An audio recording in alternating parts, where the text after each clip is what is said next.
Bruce Springsteen, the legendary rock musician, is not immune to financial missteps.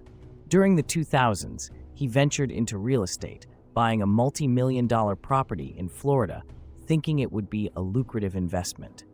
However, the global financial crisis struck, and the property value plummeted, leaving him millions in losses. Despite his unmatched success in music, Springsteen found that the volatile real estate market required meticulous strategy and timing.